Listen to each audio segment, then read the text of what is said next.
ओम शांति। तो आप सब लोग एक्टिविटी कर रहे थे ना, और उसको एंजॉय कर रहे थे। एंजॉय किया, बहुत एंजॉय किया। എല്ലാവരും ആക്ടിവിറ്റി നന്നായിട്ട് എൻജോയ് ചെയ്തില്ലേ? बाबा ने हम बच्चों के लिए ही ये बाबा के बड़े बड़े स्थान बनाए हैं, जहाँ पर हम सब बाबा के बच्चे इकट्ठे होकर एक परिवार की भावना ले सके। ബാബ ഇങ്ങനെ വലിയ വലിയ ബാബയുടെ സ്ഥാനങ്ങൾ ഉണ്ടാക്കിയിരിക്കുന്നത് തന്നെ അതിനു വേണ്ടിയാണ്. നമ്മൾ ബാബയുടെ കുട്ടികൾ പരിവാരം ഒത്തുകൂടി ഈ ഒരു ആനന്ദം അനുഭവിക്കാനാണ്. जैसे जैसे बाबा की सेवाएं बढ़ती चली गई, बच्चे बढ़ते चले गए, तो बाबा के भिन्न भिन्न स्थान रिट्रीट सेंटर भी बनते चले गए. ബാബയുടെ കുട്ടികൾ വർദ്ധിച്ച് വന്നപ്പോഴാണ് ഇങ്ങനെ ബാബയുടെ റിട്രീറ്റ് സെന്ററുകളൊക്കെ തയ്യാറായത്. तो बाबा जो हम बच्चों का इतना ख्याल रखता है, इतनी पालना देता है, तो बाबा ने हम बच्चों के ऊपर, बाबा कहता है आप सब जो बच्चे हैं ताज तख्त और तिलकधारी है. നോക്കൂ, ബാബ നമ്മൾ കുട്ടികളെ എത്ര ശ്രദ്ധിക്കുന്നുണ്ട്, എത്ര പാലിക്കുന്നുണ്ട്. ബാബ നമ്മളെ വിളിക്കുന്നത് തന്നെ സിംഹാസനവും കിരീടവും തിലകധാരികളുമായ കുട്ടികളെ എന്നാണ്. तिलक हम जानते हैं, बाबा कहता है आत्मिक स्मृति का तिलक. तख्त बाबा कहता है दिल तख्त, बाबा का दिल तख्त. और ताज जो बाबा ने हम सब ब्राह्मण बच्चों को पहनाया है, वो है विश्व परिवर्तन की जिम्मेवारी का ताज. നമുക്ക് ബാബ നൽകിയിരിക്കുന്ന തിലകം അറിയാം, ആത്മസ്മൃതിയുടെ തിലകമാണ്. ബാബ ഇരുത്തിയിരിക്കുന്ന സിംഹാസനം ബാബയുടെ ഹൃദയ സിംഹാസനമാണ്. ബാബ നമ്മുടെ ശിരസിൽ വെച്ച് തന്നിരിക്കുന്ന കിരീടം വിശ്വ പരിവർത്തനത്തിന്റെ ഉത്തരവാദിത്വത്തിന്റെ കിരീടമാണ്. जिसको बाबा कहता है सेवा का ताज. അതിനെയാണ് ബാബ സേവനത്തിന്റെ കിരീടം എന്ന് പറയുന്നത്. तो आप सबने सेवा का ताज पहना है. അപ്പൊ നിങ്ങൾ എല്ലാവരും സേവനത്തിന്റെ ആ കിരീടം ധരിച്ചവരല്ലേ? बाकियों ने नहीं पहना कि सबने पहना है? എന്താ എല്ലാവരും കൈപ്പൊന്തിക്കാത്തവരപ്പോ സേവനത്തിന്റെ കിരീടം ധരിച്ചിട്ടില്ലേ എന്ന്? तो जो बाबा हमको पढ़ाई पढ़ा रहा है, उसके 4 सब्जेक्ट ज्ञान योग धारणा और एक सब्जेक्ट है सेवा. ബാബ നമ്മളെ പഠിപ്പിച്ചു തരുന്ന പഠിത്തത്തില് 4 വിഷയമാണുള്ളത്. ജ്ഞാനം, യോഗം, ധാരണ, ലാസ്റ്റ് വിഷയമാണ് സേവനം. अब सेवा भी हमारा बहुत बहुत इम्पोर्टेंट सब्जेक्ट है. സേവനവും വളരെ വളരെ പ്രധാനപ്പെട്ട വിഷയമാണ്. सेवा कहते हैं ना, सेवा से मेवा मिलता है, करो सेवा पाओ मेवा. സാധാരണ പറയാറുണ്ട് സേവനം ചെയ്യൂ അതിന്റെ ഫലം കഴിക്കൂ എന്ന്. तो सेवा हमें क्या देती है, पहले हम देखें. जब हम सेवा करते हैं तो सेवा से हमें क्या क्या मिलता है. लंबी लिस्ट है. സേവനം ചെയ്യുന്നതിലൂടെ നമുക്ക് എന്തെല്ലാം ലഭിക്കും എന്നുള്ളത് വളരെ നീണ്ട ലിസ്റ്റാണ് എന്ന്. सेवा हमें खुशी देती है. ആദ്യം സേവനം ചെയ്യുമ്പോൾ സന്തോഷം ലഭിക്കും. सेवा हमारी कमाई है. സമ്പാദ്യമുണ്ടാകും. सेवा हमें आत्मा को शक्ति देती है. സേവനം ആത്മാവിന് ശക്തി നൽകും. सेवा से हमारा भाग्य बनता है. സേവനത്തിലൂടെ നമ്മുടെ ഭാഗ്യമുണ്ടാകും. जब हम सेवा करते हैं तो सेवा से हमारी स्थिति भी बनती है. നമ്മളെ സേവനം ചെയ്യുമ്പോൾ അതിലൂടെ നമ്മളുടെ ആന്തരിക സ്ഥിതിയും നല്ലതായിട്ട് മാറും. किसी की स्थिति खराब हो, उसको क्या कहते हैं, अच्छा और कुछ नहीं कर सकते, सेवा में लग जाओ. तो सेवा करते करते क्या होती है, अवस्था ठीक हो जाती है, स्थिति ठीक हो जाती। അങ്ങനെയാണ് ആരുടെയെങ്കിലും സ്ഥിതി മോശമായിട്ട് ഇരിക്കുകയാണ്, നല്ല സ്ഥിതി അല്ല എന്നുണ്ടെങ്കിൽ ഉടനെ അവരോട് പറയാറുള്ളത് ഇതാണ്, നിങ്ങൾ സേവനം ചെയ്യൂ. അങ്ങനെ സേവനം ചെയ്ത് ചെയ്ത് ചെയ്ത് അവസാന സ്ഥിതി നല്ലതാകും. सेवा से हमें दुआएं मिलती हैं, ब्राह्मण परिवार की भी और बाबा की भी दुआएं। സേവനം ചെയ്യുമ്പോൾ നമുക്ക് ആശീർവാദം ലഭിക്കുന്നു. ബ്രാഹ്മണ പരിവാരത്തിൽ നിന്നും ബാബയിൽ നിന്നും ആശീർവാദം ലഭിക്കും. हम सेवा करते हैं तो हमारा पुण्य का खाता बढ़ता है. സേവനം ചെയ്യുന്നതിലൂടെ പുണ്യത്തിന്റെ സമ്പാദ്യം ശേഖരിക്കപ്പെടും. जितना समय हम सेवा करते हैं वो समय श्वास हमारे सफल होते हैं. എത്ര സമയമാണോ നമ്മൾ സേവനം ചെയ്യുന്നത് അത്രയും സമയം നമ്മുടെ സഫലമായിട്ട് മാറും. सेवा हमें माया जीत बनाने में मदद करती. സേവനം നമ്മളെ മായാജീതാകുന്നതിൽ സഹായിക്കും. यहाँ तक कि अगर आप सेवा करते रहो तो आपके विघ्न विनाशक है सेवा भी, सेवा से विघ्न भी विनाश हो जाते हैं. സേവനം ചെയ്ത് ചെയ്ത് നമുക്കിങ്ങനെ അനുഭവം ഉണ്ടാകും, നമ്മളുടെ വിഘ്നങ്ങളെല്ലാം വിനാശമായതായി.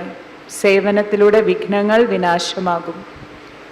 तो ऐसे सेवा की अगर प्राप्ति की लिस्ट निकालें तो बहुत लंबी लिस्ट है सेवा से जो हमें प्राप्त होती है, क्योंकि सेवा से हम भविष्य प्रारब्ध भी बनाते हैं.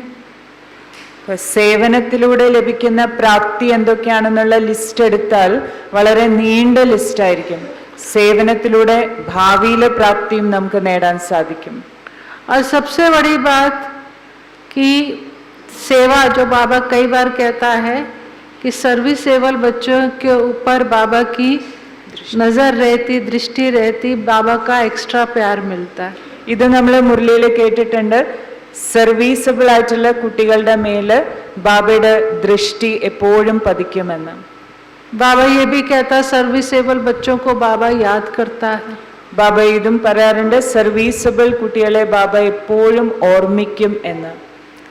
तो सेवा हमारे लिए एक बहुत बहुत महत्वपूर्ण सब्जेक्ट है.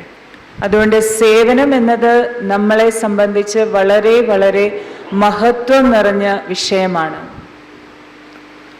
बाबा ये भी कई बार कहता कि 8 घंटा, कल तो 6 घंटा बोला था, 5-6 घंटा, ऐसे 8 घंटा कहता, 5-6 घंटा जो है आपको बाबा की सेवा करनी है. ബാബ ഇന്നലെ മുരളിയിൽ പറഞ്ഞല്ലോ, കുറഞ്ഞത് 5-6 മണിക്കൂറെങ്കിലും നിങ്ങൾ ബാബയുടെ സേവനം ചെയ്യണം. സാധാരണ 8 മണിക്കൂറാണ് പറയാറുള്ളത്, ഇന്നലെ 5-6 മണിക്കൂറെങ്കിലും സേവനം ചെയ്യണം എന്ന് പറഞ്ഞു. क्योंकि सेवा किसकी है? बाबा की. സേവനം सेवा तो बाबा की ही है ना. माना जो भी अगर आपको सेवा दी जा रही है वो सेवा बाबा की ही है. माना बाबा ने ही वो सेवा करने को कहा है. ആര് നിങ്ങളോട് സേവനം ചെയ്യാൻ പറഞ്ഞാലും വാസ്തവത്തിൽ മനസ്സിലാക്കേണ്ടത് അത് ബാബയുടെ സേവനമാണ്. ബാബയാണ് യഥാർത്ഥത്തിൽ നിങ്ങളോട് ആ സേവനം ചെയ്യാൻ പറഞ്ഞത്. जैसे अगर कोई निमित्त आत्मा भी आपको सेवा करने को कहती है तो वो भी किसकी सेवा है? ഏതെങ്കിലും ഒരു നിമിത്താത്മാവ് നിങ്ങളുടെ അടുത്ത് സേവനം ചെയ്യാൻ പറയുകയാണെങ്കിലും അത് ആരുടെ സേവനമാണ്? बाबा की है, क्योंकि वो निमित्त आत्मा भी किसकी सेवा कर रही है? അത് ബാബയുടെ സേവനമാണ്. കാരണം നിമിത്താത്മാവും ആരുടെ സേവന ചെയ്യുന്നത്? ബാബയുടെ സേവനാണ്. अब वो निमित्त आत्मा जो है वो बार बार तो ये बात रिपीट नहीं करेगी कि भाई ये बाबा की सेवा है, आप ये करो. ये तो अंडरस्टूड है कि बाबा की सेवा है. നിമിത്താത്മാവിന് വീണ്ടും വീണ്ടും വീണ്ടും നിങ്ങളോട് അത് പറയേണ്ട കാര്യമില്ലല്ലോ. കാരണം അത് നിങ്ങൾക്ക് മനസ്സിലാക്കാൻ പറ്റുന്ന കാര്യമാണ്. അവർ പറഞ്ഞ സേവനം അത് ബാബയുടെ സേവനമാണ് എന്ന്. जैसे मुरली है, अब हम सबको मालूम है कि मुरली किसकी है, कहाँ से आ रही है मुरली? मुरली का स्रोत कौन है? बाबा. ज्ञान का स्रोत कौन है? एक बाबा. അപ്പൊ നമുക്കറിയാലോ മുരളി ആരുടെയാണ്. അത് പ്രത്യേകിച്ച് എപ്പോഴെപ്പോഴും പറഞ്ഞു തരേണ്ട ആവശ്യമില്ലല്ലോ. ജ്ഞാനത്തിന്റെ സ്രോതസ്സായിട്ടുള്ള ബാബയുടെയാണ് ഈ മുരളി. एक बार हमारे पास एक माता आई तो उसको स्रोत पर मैं बता रही थी, तो मैं समझाने के लिए, नई माता थी, कोर्स करा रही थी, तो मैंने उससे पूछा आपके घर में पानी कहाँ से आता है? तो बोली नलके से। मैंने कहा नलके में पानी कहाँ से आता है? बोली टैंकी से। मैंने कहा टैंकी में पानी कहाँ से आता है? तो बोली दिल्ली जल बोर्ड वाले भेजते हैं। तो मैंने कहा दिल्ली जल बोर्ड वालों के पास पानी कहाँ से आता है? कहती कहीं से आता होगा, मैंने उनसे कभी पूछा नहीं। അതായത് ഈ സ്രോതസ്സിനെ കുറിച്ചിട്ട് ഒരു മാതാജി കോഴ്സ് എടുക്കാൻ വേണ്ടി വന്നപ്പോൾ ദീദി അവർക്ക് പറഞ്ഞു കൊടുക്കാൻ ശ്രമിച്ചതാണ്. അപ്പൊ ചോദിച്ചു എവിടുന്നാ നിങ്ങൾക്ക് വെള്ളം കിട്ടാറുള്ളത്? അത് പൈപ്പിൽ നിന്നാണെന്ന് പറഞ്ഞു. പൈപ്പിൽ എങ്ങനെയാ വെള്ളം വരുന്നത്? അത് ടാങ്കിൽ നിന്നാണ് വരുന്നത്. അപ്പൊ ഈ ടാങ്കിൽ എങ്ങനെയാ വെള്ളം നിറയുന്നത്? ദീദി ചോദിക്കുകയാണ് അങ്ങോട്ട്. അപ്പൊ ടാങ്കിൽ വെള്ളം നിറയുന്നത് എങ്ങനെയാന്ന് ചോദിച്ചപ്പോൾ അവര് പറഞ്ഞു അത് ഡൽഹി വാട്ടർ അതോറിറ്റിന്ന് വരുന്നതാണ്. അപ്പൊ ദീദി ചോദിച്ചു ഡൽഹി വാട്ടർ അതോറിറ്റിക്കാർക്ക് എവിടുന്ന വെള്ളം വരുന്നത് ചോദിച്ചപ്പോ ആ മാതാജി പറഞ്ഞു അത് ഞാൻ ഇതുവരെ അവരോട് ചോദിച്ചിട്ടില്ല. मैं उसको स्रोत तक ले जाना चाह रही थी कि मैं ये समझाना चाह रही थी उसको कि जो आज मैं भी आपको ज्ञान सुना रही हूँ, लेकिन मैं तो माध्यम हूँ, इंस्ट्रूमेंट हूँ, लेकिन ये ज्ञान का स्रोत वो परमात्मा है ना। तो उसी तरह से हम सब ब्राह्मण जानते हैं कि पूरे विश्व में जो भी सेवा हो रही है, वो सेवा की जो डायरेक्शन कहो या सेवा जो है वो बाबा की है. അപ്പൊ ദീദി ഈ ഒരു കാര്യം പറഞ്ഞു കൊടുക്കാൻ വേണ്ടിയാണ് ഇങ്ങനെയൊക്കെ ചോദിച്ചത്. അതായത് ദീദി എന്ത് ജ്ഞാനമാണോ ആ മാതാജിക്ക് നൽകുന്നത് അത് ജ്ഞാനത്തിന്റെ സ്രോതസ്സായ ബാബയിൽ നിന്ന് ലഭിച്ച ജ്ഞാനമാണ് എന്ന് മനസ്സിലാക്കി കൊടുക്കാൻ വേണ്ടിയിട്ട് പറഞ്ഞതാണ്. അപ്പൊ അതുപോലെ ദീദി പറയാണ് സേവനമാണെങ്കിലും ശരി, മുഴുവൻ വിശ്വത്തിലും നടന്നുകൊണ്ടിരിക്കുന്ന സേവനം, ആ സേവനത്തിനുള്ള നിർദ്ദേശം ആര് നൽകുന്നതാണ്? അത് ബാബ നൽകുന്ന നിർദ്ദേശത്തിന് അനുസരിച്ച് നടക്കുന്ന സേവനാണ്, ബാബയുടെ സേവനാണ്. अब बाबा जो सेवा की बात उठ रही है, तो बाबा ये स्पष्ट हमको कह चुका है कि यहाँ पर जो भी तुम सेवा करोगे वो सेवा के बदले में एक का मैं पदम गुणा आपको दूंगा. അപ്പോൾ ബാബ നമ്മളോട് വളരെ വ്യക്തമായിട്ട് ഈ കാര്യം പറഞ്ഞു തന്നിട്ടുണ്ട്. ഇവിടെ ഇപ്പൊ നിങ്ങൾ ബാബയ്ക്ക് വേണ്ടി എന്ത് സേവനം ചെയ്യുന്നു ആ സേവനത്തിന്റെ റിട്ടേൺ ബാബ 1 കോടി ഇരട്ടി ഫലമായിട്ടാണ് നൽകുന്നത്.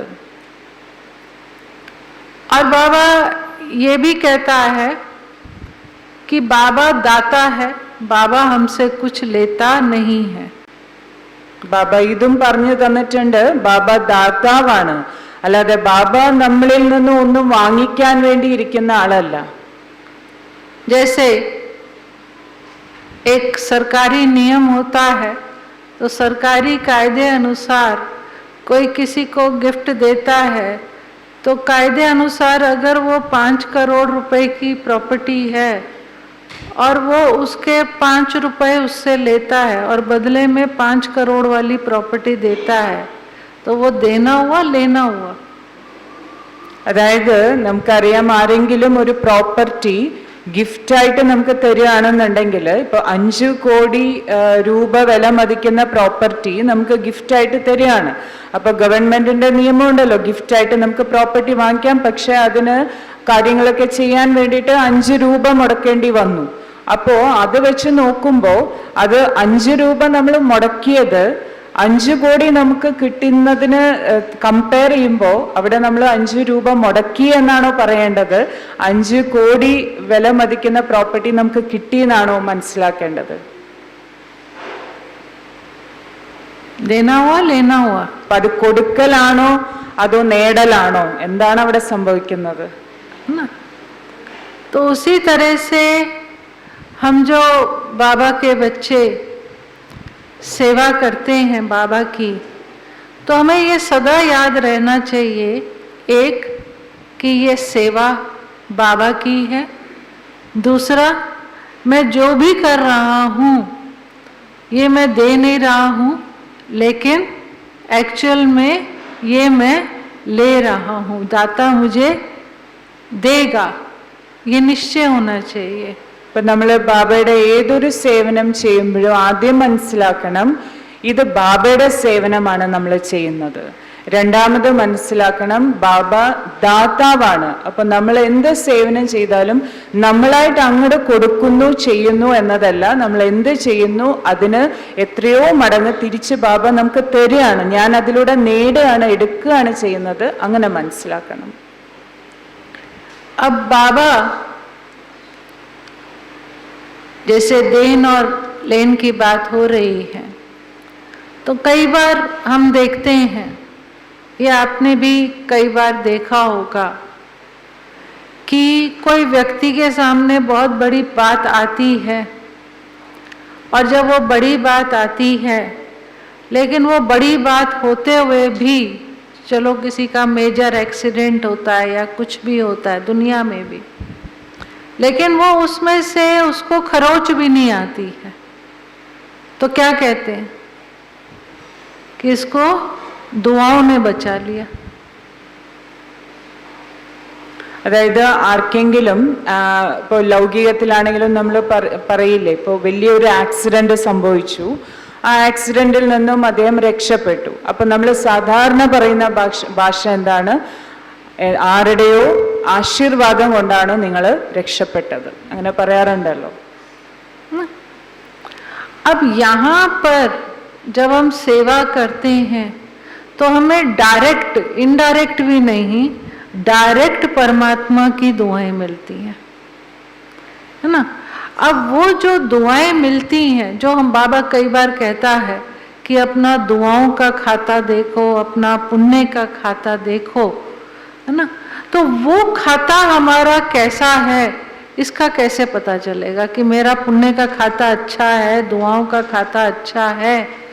अगर आपका ये खाता अच्छा भरपूर है, उसकी निशानी क्या दिखेगी? അപ്പൊ നമുക്ക് അങ്ങനെ എപ്പോഴെങ്കിലുമൊക്കെ നമ്മൾ രക്ഷപ്പെടുമ്പോൾ ഈശ്വരന്റെ ആശീർവാദം കിട്ടി എന്ന് പറയുമ്പോൾ അവിടെ നമ്മൾ ഈശ്വരനെ അറിഞ്ഞിട്ടല്ല പറയുന്നത്, അത് ഇൻഡയറക്റ്റ് ആയിട്ട് കിട്ടുന്നു. പക്ഷെ ഇവിടെ നമ്മൾ ബാബയ്ക്ക് വേണ്ടി എന്ത് കാര്യം ചെയ്യുമ്പോഴും ബാബയുടെ ആശീർവാദം നമുക്ക് കിട്ടുന്നുണ്ട്. അപ്പൊ ദീദി ചോദിക്കുകയാണ്, ഇപ്പൊ നമ്മൾ സേവനം ചെയ്യുന്നതിലൂടെ നമുക്ക് ആശീർവാദത്തിന്റെ സമ്പാദ്യം നമുക്ക് ശേഖരിക്കാൻ പറ്റുന്നു, പുണ്യത്തിന്റെ സമ്പാദ്യം ശേഖരിക്കാൻ പറ്റുന്നു. അപ്പോ എൻ്റെ ഉള്ളിൽ ഞാൻ എത്രമാത്രം പുണ്യം ശേഖരിച്ചിട്ടുണ്ട്, എത്രമാത്രം ആശീർവാദം ശേഖരിച്ചിട്ടുണ്ട്, ഇതിന്റെ കണക്ക് എനിക്ക് സ്വയം എങ്ങനെ മനസ്സിലാക്കാൻ സാധിക്കും? എങ്ങനെയാ മനസ്സിലാക്കാൻ സാധിക്കുക? അതാണ് ചോദിച്ചത്. उसकी निशानी है, सबसे पहली निशानी, वो जीवन में निर्भय होगा, उसको किसी भी प्रकार का सूक्ष्म में कभी भी भविष्य का चिंता कहो या किसी भी प्रकार की अनहोनी होने का, लोगों को तो अभी होता भी नहीं है, पहले ही भय आ जाता है ना, तो किसी भी प्रकार की उसको चिंता और भय नहीं होगी, क्योंकि उसका पास पुण्य का और दुआओं का खाता उस आत्मा में भरपूर है. ഇപ്പൊ ലക്ഷണങ്ങളാണ്. ആദ്യത്തെ ലക്ഷണം ദീദി പറഞ്ഞ ഇതാണ്, നമ്മുടെ ഉള്ളില് പുണ്യത്തിന്റെയും ആശീർവാദത്തിന്റെയും ശേഖരണം ഉണ്ടെങ്കിൽ ആ ആത്മാവ് എപ്പോഴും നിർഭയ ആത്മാവായിരിക്കും. എന്ത് തന്നെ പ്രശ്നങ്ങൾ ജീവിതത്തിൽ വന്നാലും ശരി, ഒരു ചിന്തയും ഉണ്ടാവില്ല. ഭാവിയെ കുറിച്ചിട്ടാണെങ്കിലും ഒന്നിനെ കുറിച്ച് ഒരു ചിന്തയും ഉണ്ടാവില്ല. നിർഭയ ആത്മാവായിരിക്കും. वो नेचुरल होगा, ऐसा नहीं उसको ज्ञान से अपने आप को निर्भय बनाना पड़ेगा, या कोई अपने आप को ज्ञान सुनाकर या किसी तरह से वो अपने आप को निर्भय बनाएगी, निश्चिंत बनाएगी. लेकिन वो नेचुरली आत्मा निश्चिंत, उसे किसी भी प्रकार की कोई भविष्य की चिंता नहीं होगी. അതും വളരെ സ്വാഭാവികമായിട്ട് ആ ഒരു സ്ഥിതി ഉണ്ടായിരിക്കും.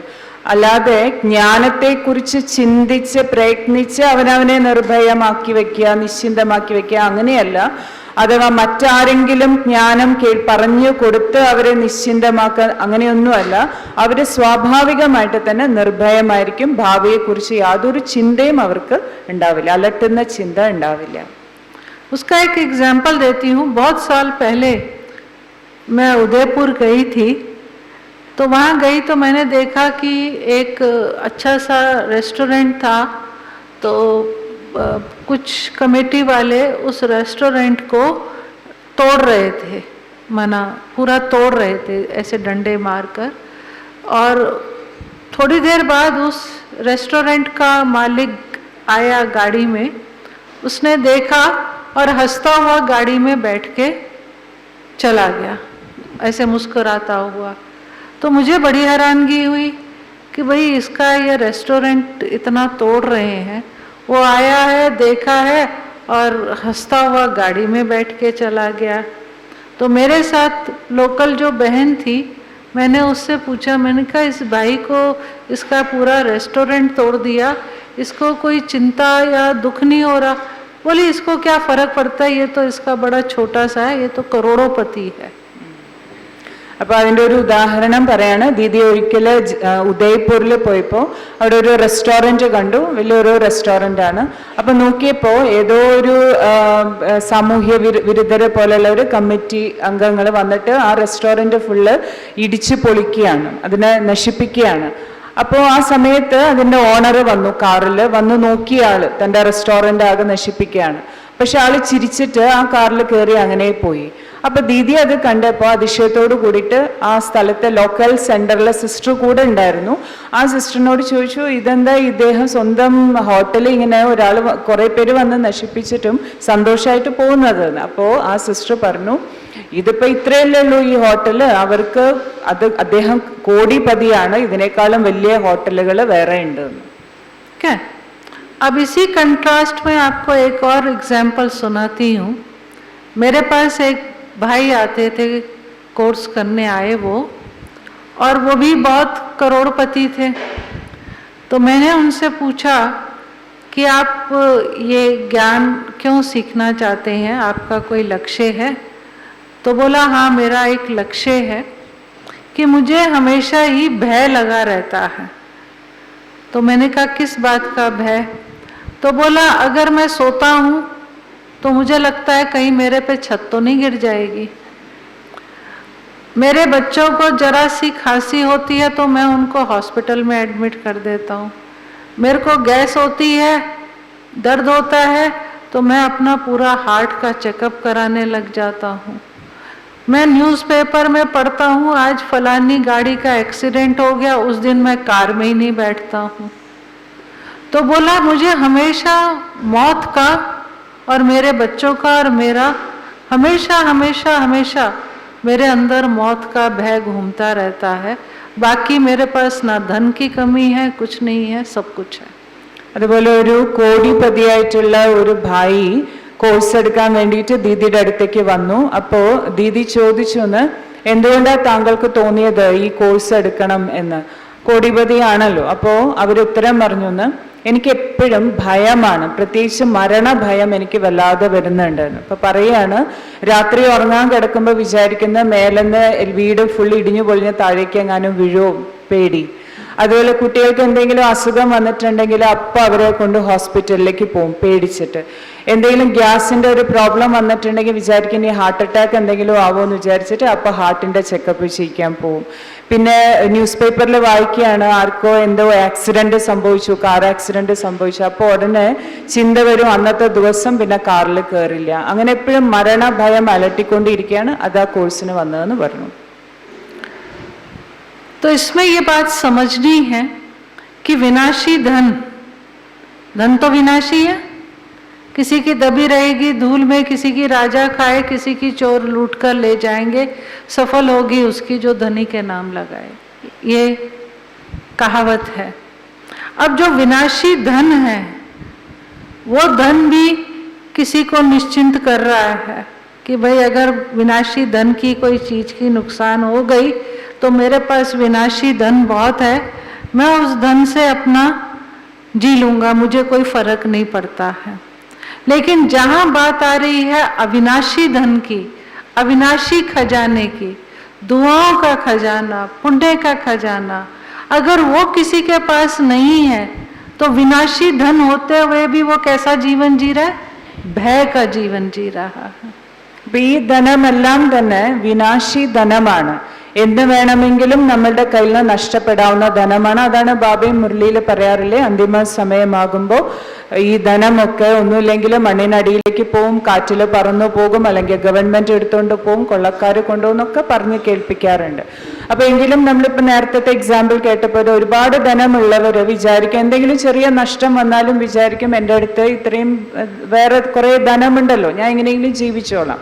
പക്ഷെ വിനാശി ധനമുള്ളവർക്കും ദീദി പറഞ്ഞ് മനസ്സിലാക്കി തരാണ്, അഥവാ പുണ്യത്തിന്റെ സമ്പാദ്യം, ആശീർവാദത്തിന്റെ സമ്പാദ്യം, ഇത് രണ്ടും ഇല്ല എന്നുണ്ടെങ്കിൽ വിനാശി ധനം ഉണ്ടെങ്കിൽ കൂടി അവർക്കൊരിക്കലും സ്വസ്ഥമായിട്ട് സന്തോഷത്തോടെ സംതൃപ്തമായിട്ട് ഇരിക്കാൻ സാധിക്കില്ല. क्योंकि ये बड़ी सूक्ष्म बात है. जैसे एक और एग्जाम्पल देती हूँ कि एक पुलिस वाला आ जाए, 4 लोग खड़े हैं, डर किसको लगेगा? डर किसको लगेगा? 4 चोर होगा. जिसने कोई चोरी ही नहीं करी उसको डर भी क्यों लगेगा? सिंपल बात है. ഒരു പോലീസ് ഇങ്ങനെ കയറി വരികയാണ്, 4 പേര് ഇവിടെ നിൽക്കുന്നുണ്ട്. അപ്പൊ ആർക്കാ പേടി പെട്ടെന്നുള്ളിൽ വരിക? പോലീസിനെ കാണുമ്പോ ആരെങ്കിലും എന്തെങ്കിലും തെറ്റ് ചെയ്തിട്ടുണ്ട്, കളവ് ചെയ്തിട്ടുണ്ട്, അവർക്കല്ലേ വരുള്ളൂ. അല്ലാത്തവർക്ക് പോലീസിനെ കണ്ടാൽ എന്തിനു പേടി വരണം? उसी तरह से अगर बाबा कहते हैं आपने 63 जन्म विक्रम करे हैं, करे हैं, करे हैं. 63 जन्म हमने पाप भी करे हैं, करे हैं नहीं करे हैं? 63 ജന്മം നമ്മൾ പാപം ചെയ്തിട്ടുണ്ടല്ലോ. अब बाबा कहता है अगर मेरे अंदर अंश मात्र भी वो पाप का खाता है तो मुझे भय लगेगा. किसका भय? भविष्य में अनहोनी होने का. सूक्ष्म है ये. അപ്പൊ നമ്മുടെ ഉള്ളില് ആ ചെയ്ത പാപങ്ങളിൽ 5% പാപം ബാക്കി ഉണ്ടെങ്കിൽ തീർച്ചയായിട്ടും ഭയം ഉണ്ടാകും. ഭാവിയെ കുറിച്ചിട്ടുള്ള ഭയം തീർച്ചയായിട്ടും ഉണ്ടാകും. എന്ത് സംഭവിക്കും എന്നുള്ള ഭയം ഉണ്ടാകും. क्लियर हो रही है बात? മനസ്സിലാക്കാൻ പറ്റുന്നുണ്ടല്ലോ? ओके. ऐसे ही किसी के अंदर भविष्य अनहोनी का भय नहीं आता है. जरूर अंदर में कुछ सूक्ष्म में, अब सतयुग में तो हमें कभी भय नहीं लगेगा, लेकिन यहाँ किसी को लगता है. अब जैसे हमारी दादियां थी, दादियों को क्या कभी भय लगता था? क्यों? क्योंकि उनका पुण्य का खाता बहुत था. ഇപ്പൊ ദാദിമാരെ നമ്മൾ നോക്കൂ, ദാദിമാർക്ക് എപ്പോഴെങ്കിലും എന്തെങ്കിലും കാര്യത്തിന് ഭയം ഉണ്ടായിരുന്നു. അപ്പൊ അതിന് എന്താ മനസ്സിലാക്കുന്നത്? അവരുടെ ഉള്ളിൽ അത്രയും പുണ്യത്തിന്റെ സമ്പാദ്യം, അത്രയും ശേഖരണമുണ്ട്. അപ്പോൾ പറഞ്ഞ് മനസ്സിലാക്കി തരാണ് ദീദി. അതായത് നമുക്ക് അഥവാ ഭാവിയെ കുറിച്ച് അനാവശ്യ ആശങ്കകളൊക്കെ ഉണ്ടാവുമല്ലോ, എന്താവും, നാളെ എന്ത് സംഭവിക്കും. അപ്പൊ നമ്മൾ മനസ്സിലാക്കുക, അങ്ങനെ ഒരു ആശങ്ക നമ്മുടെ ഉള്ളിൽ ഉണ്ടെങ്കിൽ അതിന്റെ അർത്ഥം നമ്മൾ ചെയ്ത പാപത്തിന്റെ അംശം ഉള്ളിൽ കിടക്കുന്നത് കൊണ്ടാണ്. इसलिए बाबा ने ये जो सेवा का सब्जेक्ट बनाया वो इसीलिए बनाया क्योंकि देखो योग बहुत ऊंचा स्टेज है, समझ सकते हैं ना, है ना. 80% ब्राह्मण तो योग में सो जाते हैं. मैं 20% फिर भी मार्जिन दे रही हूँ. सबसे अच्छी नींद कब आती है? जब आप योग में बैठते हैं, जब आप मुरली सुनते हैं. सबसे अच्छी लोरी तो वही है. अब ये मेरा 80% मेरा तो पक्का है, 80% ब्राह्मण जो है जैसे ही रेड लाइट होगी निद्रा लोक में चले जाएंगे. ദീദി പറയാണ് സേവനത്തിന്റെ വിഷയത്തിന്റെ ആ ഒരു പ്രാധാന്യത്തെ കുറിച്ച് പറയാണ്. കാരണം യോഗം ചെയ്യാൻ നമ്മൾ ഇരിക്കുമ്പോൾ 80% ബ്രാഹ്മണ ആത്മാക്കളും യോഗം ചെയ്യാൻ വേണ്ടി ഇരിക്കുമ്പോൾ റെഡ് ലൈറ്റ് ഓൺ ആവുമ്പോൾ ഉടനെ ഉറക്കം വരും. ഇത് ഉറപ്പുള്ള കാര്യമാണ്. 20% പിന്നെയും യോഗത്തിൽ ഉറങ്ങാത്തവര്, ബാക്കി 80% പേരും 2 കാര്യത്തിലാണ് എല്ലാ ബ്രാഹ്മണരും ഉറങ്ങുന്നത്. ഒന്ന് യോഗം ചെയ്യാനിരിക്കുമ്പോൾ, ഒന്ന് മുരളി കേൾക്കാനിരിക്കുമ്പോൾ. അപ്പൊ ഇത് നമുക്ക് എല്ലാവർക്കും അറിയുന്ന കാര്യമാണ്. അപ്പൊ അവിടെ അങ്ങനെ ഒരു സാഹചര്യത്തില് സേവനത്തിന്റെ പ്രാധാന്യമാണ് പറഞ്ഞു തരുന്നത്. है ना. तो हमारा योग साधारण वाला है. ऐसा नहीं हम बाबा को याद नहीं करते हैं, करते हैं, योगी हैं, लेकिन बहुत मम्मा बाबा जैसे योगी तो हम नहीं है. कहाँ मम्मा बाबा का योग और कहाँ हमारा योग, बहुत फर्क है. യോഗികളാണ് നമ്മള്, നമുക്കതറിയാം. പക്ഷെ മമ്മ ബാബയെ വെച്ച് കമ്പയർ ചെയ്യുമ്പോൾ നമുക്കറിയാം നമ്മള് എത്ര യോഗികളാണ്. എന്താണെങ്കിലും അവരുടെ അത്രയും ഒന്നും നമ്മൾ ഇല്ലല്ലോ, അത് നമുക്കറിയാം. अब ज्ञान का जो सब्जेक्ट है, ज्ञान बुद्धि तक तो सबको समझ आ गया है, लेकिन ज्ञान स्वरूप कितना बने हम. അതുപോലെ തന്നെയാണ് ജ്ഞാനത്തിന്റെ വിഷയം എടുക്കുകയാണെങ്കിലും ജ്ഞാനം എന്താണെന്ന് ചോദിച്ചാൽ എല്ലാവർക്കും അറിയാം അത്. പക്ഷെ ഞാൻ എത്രമാത്രം ആ ജ്ഞാനത്തിന്റെ സ്വരൂപമായിട്ടുണ്ട്, है ना. तो उसमें भी हमारी परसेंटेज आप समझ ही सकते हैं, हर कोई निकाल सकता है. अब तीसरा सब्जेक्ट है हमारा धारणाओं का सब्जेक्ट. अब वो भी बड़ा कई बार डिफिकल्ट सब्जेक्ट लगता है, क्योंकि जहाँ बाबा पवित्रता की बात करता है हम सोचते हैं हमने ब्रह्मचर्य की धारणा कर ली, बहुत बड़ा 30 मार्क हाँ बन गए हम. लेकिन बाबा कहता है व्रत संकल्प भी आना और पवित्रता है. അതുപോലെ തന്നെയാണ് ധാരണയുടെ വിഷയം എടുത്താലും നമുക്കറിയാം നമ്മൾ എത്രമാത്രം ധാരണാ സ്വരൂപമായിട്ടുണ്ട്. ഇപ്പൊ പവിത്രതയുടെ കാര്യം തന്നെ എടുക്കുക. അപ്പൊ എല്ലാവരും വിചാരിക്കും ബ്രഹ്മചര്യം ഞാൻ പാലിക്കുന്നുണ്ടല്ലോ, ഞാൻ പവിത്രത പാലിക്കുന്നുണ്ട്. പക്ഷെ ബാബ നമുക്ക് മനസ്സിലാക്കി തന്നിട്ടുണ്ട് സങ്കല്പത്തിൽ പോലും ആ പവിത്രത വരാൻ പാടില്ല. അപ്പൊ അത്രയും നോക്കുകയാണെങ്കിൽ ധാരണാ സ്വരൂപമായത് എത്ര ശതമാനാണെന്ന് നമുക്ക് തന്നെ മനസ്സിലാക്കാൻ സാധിക്കും. है ना. ये बड़ी प्रैक्टिकल बात है, बुरा नहीं मानना, लेकिन ये मैं बहुत प्रैक्टिकल बात ये कह रही हूँ. വളരെ പ്രാക്ടിക്കൽ ആയിട്ടുള്ള യഥാർത്ഥ കാര്യമാണല്ലോ ദീദി പറയുന്നത്. അത് തുറന്ന് പറയുന്നോണ്ട് ദീദിയുടെ അടുത്ത് ദേഷ്യം തോന്നിയിട്ട് കാര്യമില്ല. लेकिन इसीलिए बाबा ने, क्योंकि बाबा रहम दिल है, तो इसीलिए बाबा ने जो सबसे सहज है, जो हर कोई कर सकता है, जिसके हम आदी भी हैं, वो है सेवा. അപ്പൊ ഈ ഭക്തി में भी हम करते आए हैं. അതുകൊണ്ടാണ് ബാബ അത്രയും ദയാഹൃദയനായതുകൊണ്ടാണ് ബാബയ്ക്ക് അറിയാം ആദ്യത്തെ 3 വിഷയം എന്ന് പറഞ്ഞാൽ അത് കുറച്ച് പ്രയത്നമുള്ളത് തന്നെയാണ്. അപ്പൊ ഏറ്റവും സഹജമായിട്ട് നമുക്ക് സമ്പാദിക്കാൻ പറ്റുന്ന വിഷയമാണ് സേവനം. അത് നമ്മൾ ഭക്തി മാർഗത്തിലും ചെയ്തിട്ടുള്ളവരാണ്. भक्ति में भी सेवा करते थे, दान पुण्य करते थे ना. ദാനപുണ്യങ്ങളൊക്കെ ചെയ്തിരുന്നവരാണ് നമ്മൾ. किसके नाम पे करते थे? അപ്പൊ ചെയ്യുമ്പോ ആരുടെ പേരിലാണ് ചെയ്തിരുന്നത്? भगवान के नाम पर, है ना.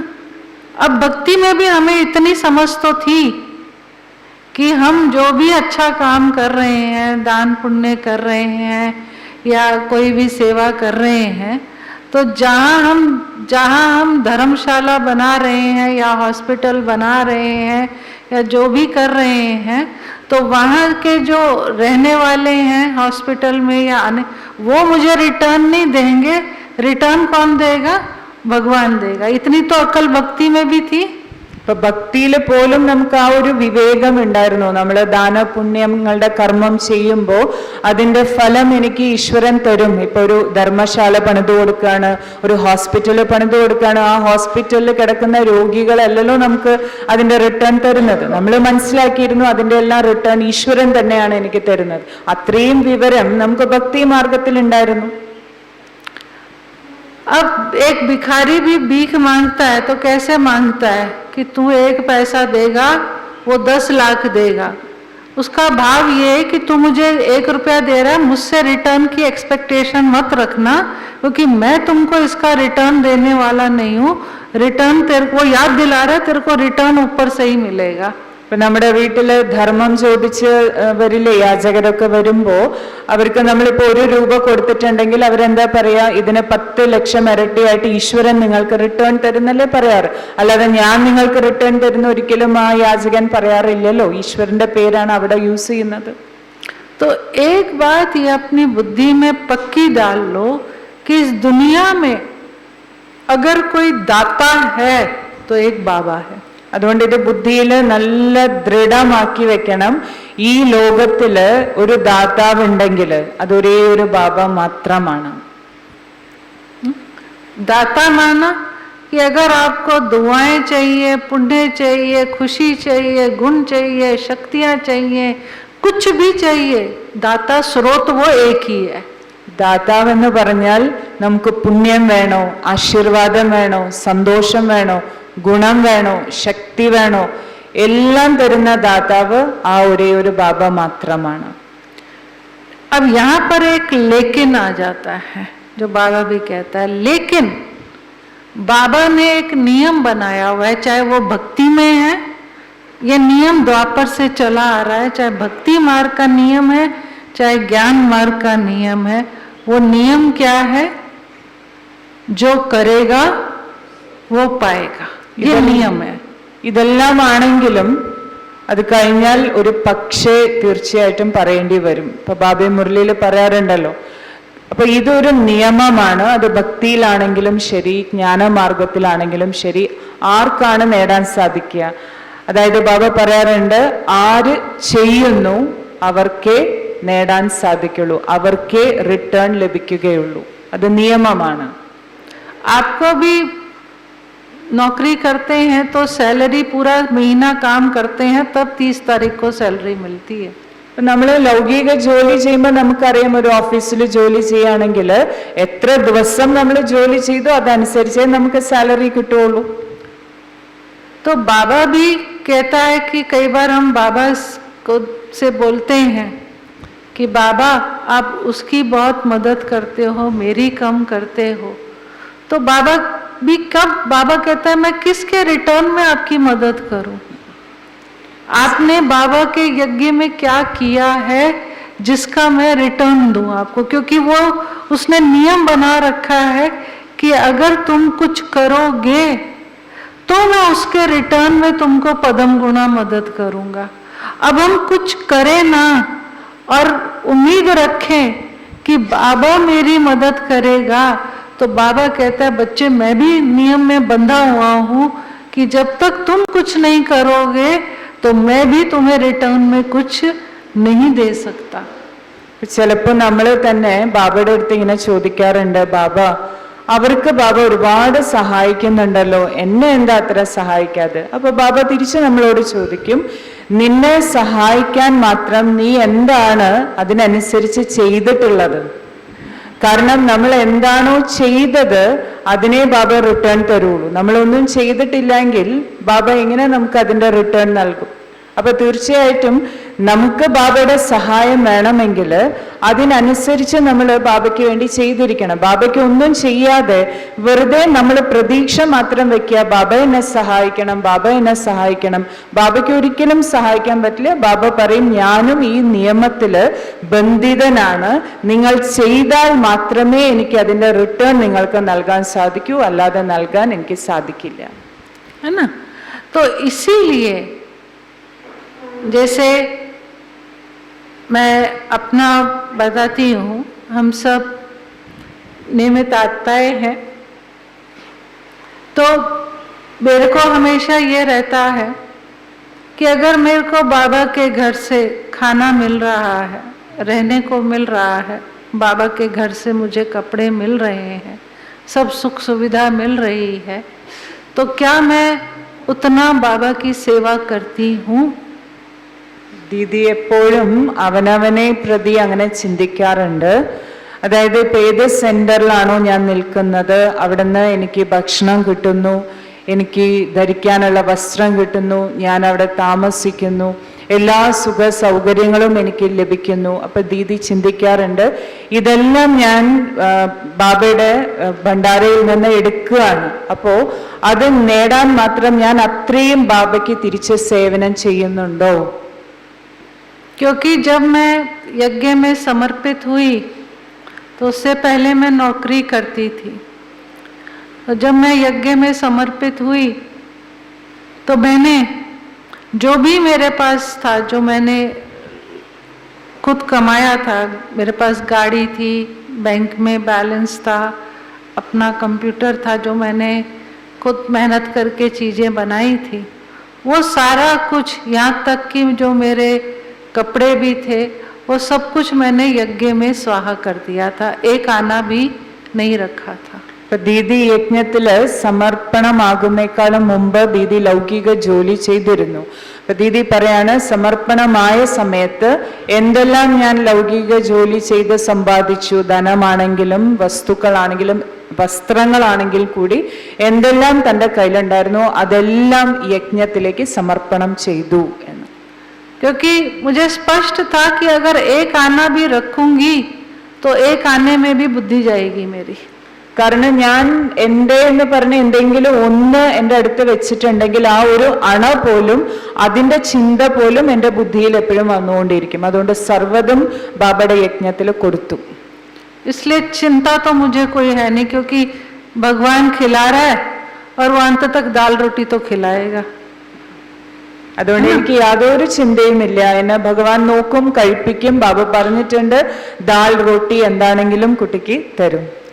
तो जो मैं बात कर रही थी सेवा की, तो हमें भी ये चेक करना चाहिए कि बाबा जो इतना बड़ा बाबा है, इस समय दाता आया है और दाता ने मुझे ये एक सेवा की अपॉर्चुनिटी दी है कि बच्चे तुम ये सेवा करो, तो इस सेवा के बदले मैं तुम्हें विश्व की बादशाही दे दूंगा. तो क्या हम भगवान के राइट हैंड मददगार बच्चे हैं? ഇപ്പൊ നോക്കൂ, ഇപ്പൊ ബാബ ഡയറക്റ്റ് വന്ന് നമ്മളോട് പറയാണ്, ഈശ്വരൻ വന്നിട്ട് പറയാണ്, അതായത് കുട്ടി ഇന്ന സേവനങ്ങൾ ചെയ്യാനുണ്ട്, ഞാൻ നിന്നെ എൻ്റെ സേവനത്തിന് വേണ്ടി എൻ്റെ സഹയോഗിയാക്കി മാറ്റും, ആ ഉത്തരവാദിത്തം ഞാൻ നിനക്ക് തരട്ടെ എന്ന് പറയാണ്. ഡയറക്റ്റ് എൻ്റെ അടുത്ത് വന്ന് പറയുമ്പോൾ ഞാൻ ആ ബാബ നൽകുന്ന ആ ഓഫർ അല്ലെങ്കിൽ നൽകുന്ന ആ ഉത്തരവാദിത്വം സ്വീകരിക്കാൻ തയ്യാറാണോ? अब बाबा ने हमें कई प्रकार की सेवाएं बताई हुई हैं, ऑप्शंस दिए हुए हैं. वो हम सब जानते हैं कि बाबा कहता है तन से करो, धन नहीं तो धन से करो, धन नहीं तो मन तो है तुम्हारे पास, मन ही सेवा में लगा दो, है ना. मनसा वाचा कर्मणा, किसी भी ढंग से आप बाबा की, जिसके पास जो है उस तरह से आप बाबा की सेवा करो. സേവനം ചെയ്യാൻ ഓപ്ഷനും ബാബ തന്നിട്ടുണ്ട്. ശരീരം കൊണ്ട് ചെയ്യാം, അതല്ലെങ്കിൽ ധനം കൊണ്ട് ചെയ്യാം, അതല്ലെങ്കിൽ മനസ്സുകൊണ്ട് ചെയ്യാം. മനസ്സ വാച കർമ്മണ, എങ്ങനെയാണോ നമുക്ക് ചെയ്യാൻ പറ്റുന്നത് ആ രീതിയിൽ ചെയ്യാൻ ബാബ നമുക്ക് ഓപ്ഷൻ തന്നിട്ടുണ്ട്.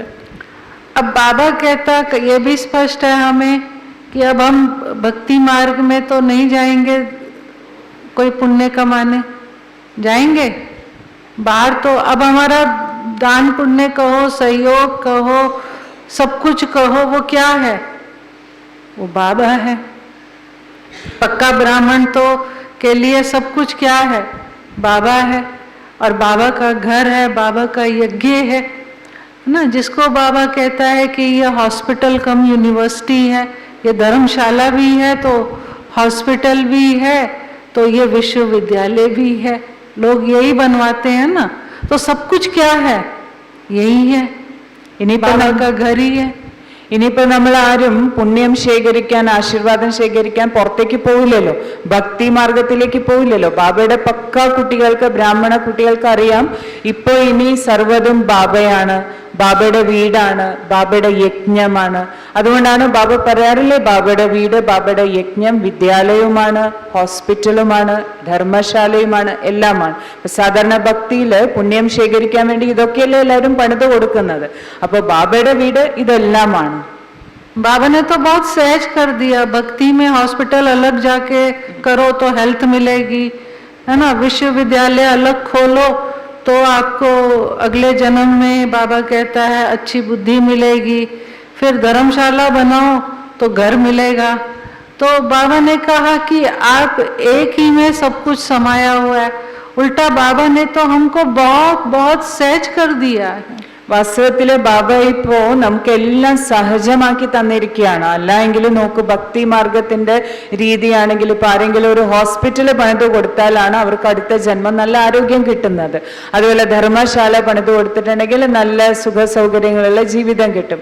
അതുപോലെ ഒരു വിദ്യാലയം പണിത് കൊടുത്തിട്ടുണ്ടെങ്കിൽ നല്ല രീതിയിലുള്ള എഡ്യൂക്കേഷൻ കിട്ടും. പക്ഷെ ഇവിടെ നോക്കൂ, ബാബയുടെ വീട് തന്നെ വലിയ യൂണിവേഴ്സിറ്റി, വിശ്വവിദ്യാലയമാണ്, ഹോസ്പിറ്റലാണ്, ധർമ്മശാലയാണ്. അപ്പൊ എല്ലാം നമ്മള് ബാബയുടെ വീടിന് വേണ്ടിയിട്ട്, യജ്ഞത്തിന് വേണ്ടി ചെയ്താൽ മതി, എല്ലാ ഫലവും ഒരുമിച്ച് കിട്ടും. लोग धर्माओं निकालते हैं. ब्रह्मा बाबा भी धर्माओं निकालता था 6 आना. अब धर्माओं भी कहाँ निकालना है? अब आप मंदिरों, वो भी धर्माओं भी आपका कहाँ है? वो भी यही है, बाबा का घर ही है। तो अगर आप गहराई से देखेंगे तो बाबा ने उल्टा जो हम भक्ति मार्ग में इन सब के लिए तन मन धन लगाते थे, है ना, मंदिरों में नंगे पांव जाते थे, पता नहीं क्या कुछ करते थे, है ना, उन सब से छुड़ाकर बाबा ने तो हमको भाग्य बनाने के लिए जो सेवा दी है वो इतनी सहज करके दी है। लेकिन अगर किसी की ये बात समझ में आ जाए तो അപ്പൊ നമ്മുടെ ഭാഗ്യം ഉണ്ടാക്കാൻ വേണ്ടി ബാബ നോക്കൂ നമുക്ക് എത്ര സഹജമാക്കി തന്നിരിക്കുകയാണ്. ഇനിയിപ്പോ നമുക്ക് ഭക്തി മാർഗത്തിലെ പോലെ അമ്പലത്തിൽ പോയിട്ട് മാസം മാസം ചിലർ അങ്ങനെ ചെയ്യല്ലോ, ഇന്ന മാസം ഇത്ര മാറ്റി വെച്ചിട്ട് ഇത് അമ്പലത്തിൽ കൊണ്ട് ഭണ്ഡാരയിൽ പോയിട്ട് ഇടുക. ഇനിയിപ്പോ നമുക്ക് അങ്ങനെ ചെയ്യണ്ടല്ലോ, ഇനി അത് എവിടെ കൊണ്ടിടണം? ബാബയുടെ ഭണ്ഡാരത്തിലിടണം, ബാബയ്ക്ക് വേണ്ടി മാറ്റി വെക്കണം. അപ്പൊ ബാബ ഭാഗ്യം ഉണ്ടാക്കാൻ വേണ്ടിയിട്ട് നമുക്ക് എത്ര ഈസി ആക്കി തന്നു കാര്യങ്ങൾ. പക്ഷേ അത് ആ ഭാഗ്യം നേടാൻ സാധിക്കുന്നത് അവർക്കാണ്, ആരാണോ ഇത് യഥാർത്ഥ രീതിയിൽ മനസ്സിലാക്കുന്നത്, തിരിച്ചറിയുന്നത്. ആ വിവേകമുള്ളവർക്കേ അത് നേടാൻ പറ്റൂ. ये मेरा अनुभव है, मेरे जीवन में कई बार ऐसी घटनाएं घटी हैं जिसमें मेजर मेरा नुकसान शरीर का हो सकता था, है ना, पूरा शरीर जल भी सकता था, ये भी घटना घटी। ऐसी कई घटनाएं मेरे सामने मेरे जीवन में आई। एक बार गाड़ी चला रही थी तो ब्रेक फेल हो गई, है ना, लेकिन बाबा ने मुझे बचाया। तो मैं हमेशा ये समझती हूँ, ये मेरे को बिल्कुल क्लियर है कि अगर हम सच्चे दिल से बाबा की सेवा करते हैं तो अगर हमारा कोई कार्मिक अकाउंट ऐसा आता भी है तो बाबा उसमें हमें वो जो पुण्य का खाता है, वो जो दुआओं का खाता है, वो हमें उसमें से बचा लेता है। ये मेरा पूरा एक्सपीरियंस है. ഇപ്പൊ നമ്മൾ സത്യമായ ഹൃദയത്തോടു കൂടി ബാബയ്ക്ക് കാര്യങ്ങൾ ചെയ്യുന്നവരാണെങ്കിൽ, ബാബയുടെ സേവനം ചെയ്യുന്നവരാണെങ്കിൽ അതിന്റെ പുണ്യത്തിന്റെ ശേഖരണം നമ്മുടെ ഉള്ളിൽ തീർച്ചയായിട്ടും ഉണ്ടായിരിക്കും. അപ്പോൾ അതുകൊണ്ട് തന്നെ ബാബ നമ്മളെ എപ്പോഴും ഏത് സാഹചര്യത്തിലും സേഫ് ആക്കി വെക്കും, സുരക്ഷിതമാക്കി വെക്കും. അത് ദീദി തന്റെ എക്സാമ്പിൾ തന്നെ പറയാം. ദീദിക്ക് പല അപകടങ്ങളും ജീവിതത്തിൽ ഉണ്ടായിട്ടുള്ളതാണ്. ഒരു പ്രാവശ്യം വണ്ടി ഓടിക്കുമ്പോൾ ബ്രേക്ക് പോയി വണ്ടിയുടെ, അതുപോലെ പിന്നെ തീയുടെ എന്തോ ഒരു ആക്സിഡന്റ് വന്നതായിരുന്നു. പക്ഷെ അവിടെ എല്ലാം ബാബ വളരെ സേഫ് ആക്കി, ദീദിക്ക് ഒന്നും തന്നെ സംഭവിച്ചില്ല. അപ്പൊ അതിന്ന് മനസ്സിലാക്കേണ്ടത് ഇതാണ്, ബാബയ്ക്ക് വേണ്ടി സത്യമായ ഹൃദയത്തോടു കൂടി ചെയ്ത സേവനത്തിന്റെ റിട്ടേൺ, പുണ്യത്തിന്റെ ശേഖരണമാണ് അവിടെ എല്ലാം ബാബ നമ്മളെ സംരക്ഷിക്കുന്നത്, സേഫ് ആക്കി വെക്കുന്നത്. तो जैसे लौकिक में होता है कि परिवार होता है, परिवार में कोई एक सदस्य, अगर 5 सदस्य हैं, 4 सदस्य बाहर जाते हैं तो एक सदस्य घर में रहता है जो घर संभालता है। ऐसे ही होता है ना, वे 4 सदस्य बाहर जाते हैं कमाने के लिए, लेकिन एक जना चाहिए होता है, किस लिए? घर संभालने के लिए चाहिए होता है, नहीं चाहिए होता? അതായത് ലൗകിക വീട്ടില് നമുക്കറിയാം 5 പേരുണ്ട് ആ വീട്ടിലെങ്കിൽ 4 പേര് പുറത്തു പോയിട്ട് സമ്പാദിക്കുന്നവരായിരിക്കും, ഒരാള് വീട്ടിലുണ്ടാകും. ആ ഒരാൾ എന്തിനാ വീട്ടിൽ നിൽക്കുന്നത്? വീട് നോക്കാൻ വേണ്ടിയിട്ട്, അങ്ങനെയല്ലേ എന്ന്. और वो एक जना बड़ा इम्पोर्टेंट होता है।